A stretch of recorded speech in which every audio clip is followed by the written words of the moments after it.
Assalamualaikum warahmatullahi wabarakatuh. Perkenalkan, nama saya Dwi Husnaini dengan NIM 2042102239 dari Program Studi Pendidikan Guru Madrasah Ibtidaiyah kelas 6H.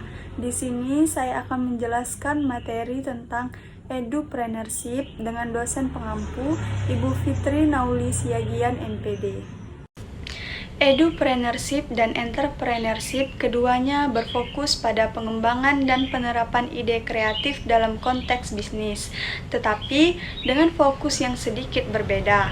Entrepreneurship adalah proses menciptakan, mengelola, dan mengembangkan bisnis atau usaha dengan mengambil resiko untuk mencapai tujuan tertentu. Para entrepreneur biasanya memulai bisnis baru atau mengembangkan bisnis yang sudah ada dengan inovasi, kreatif, dan ambisi mereka seringkali berusaha untuk menciptakan nilai tambah bagi pelanggan dan masyarakat secara umum. Faktor-faktor seperti resiko, keuntungan, keberanian, dan pengelolaan sumber daya sangat penting dalam entrepreneurship. Yang kedua, edupreneurship menekankan pada aspek pendidikan dan pembelajaran dalam konteks entrepreneurship.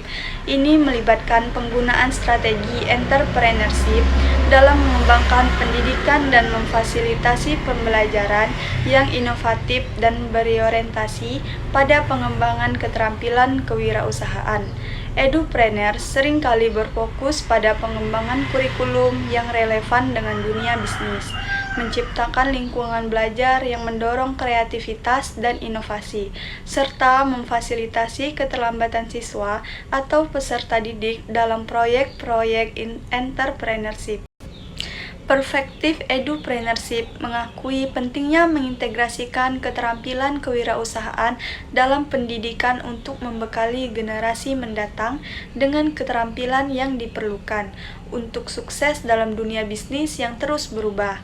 Ini juga menyoroti peran penting lembaga pendidikan dalam membentuk mentalitas kewirausahaan, memfasilitasi pembelajaran berbasis proyek, dan menyediakan dukungan untuk pengembangan ide-ide kreatif. Rasulullah Muhammad SAW adalah contoh utama dari seorang yang memiliki karakteristik edupreneurship dalam konteks Islam. Berikut adalah beberapa contoh bagaimana beliau mempraktikkan prinsip-prinsip edupreneurship. Yang pertama, inovasi dalam pendidikan. Rasulullah SAW mendorong inovasi dalam pendidikan dengan memberikan penekanan pada pentingnya pengetahuan dan pembelajaran. Beliau mendirikan majelis ilmu di Masjid Nabawi di Madinah, tempat para sahabat dapat belajar agama, ilmu pengetahuan, dan keterampilan praktis lainnya. Yang kedua, pembelajaran berbasis proyek. Rasulullah SAW sering menggunakan metode pembelajaran berbasis proyek dalam memberikan pelajaran kepada para sahabat. Contohnya adalah ketika beliau memberikan tugas kepada sahabat untuk melakukan berbagai pekerjaan, mulai dari penyelidikan hukum-hukum Islam, pembangunan infrastruktur, hingga negosiasi dengan suku-suku dan negara-negara lain. Tokoh-tokoh di dalam negeri. Yang pertama, Kiai Haji Ahmad Dahlan, pendiri Muhammadiyah, sebuah organisasi Islam terbesar kedua di Indonesia. Beliau tidak hanya berperan dalam menyebarkan ajaran Islam, tetapi juga memperhatikan pendidikan umat Islam. Beliau mendirikan sekolah-sekolah modern untuk memberikan pendidikan yang berkualitas kepada masyarakat.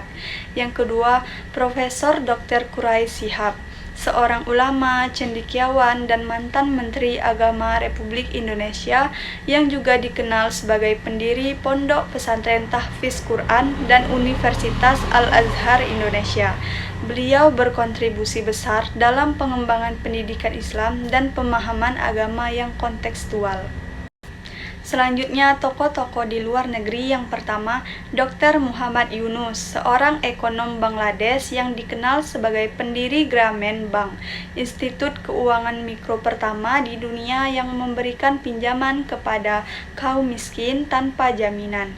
Yunus diakui dengan penghargaan Nobel Perdamaian pada tahun 2006. untuk kontribusinya dalam mengurangi kemiskinan melalui pemberdayaan ekonomi.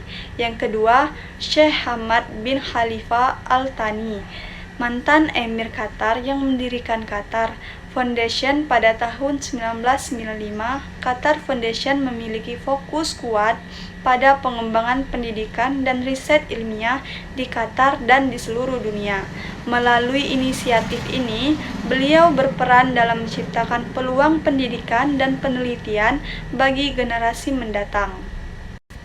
Teknologi dalam bisnis pendidikan.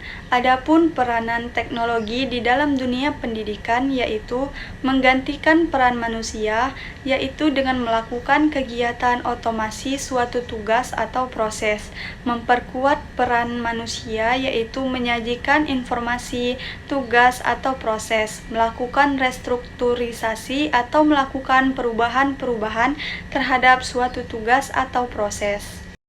Inovasi dan kreativitas dalam bisnis pendidikan. Kreativitas berarti adanya ide-ide baru yang muncul ketika melihat sebuah kesempatan dalam dunia bisnis. Sedangkan inovasi berarti bagaimana seorang pembisnis mencari solusi untuk mengembangkan ide kreatif yang dimiliki. Demikianlah yang dapat saya sampaikan, kurang dan lebihnya saya mohon maaf. Saya akhiri, wassalamualaikum warahmatullahi wabarakatuh.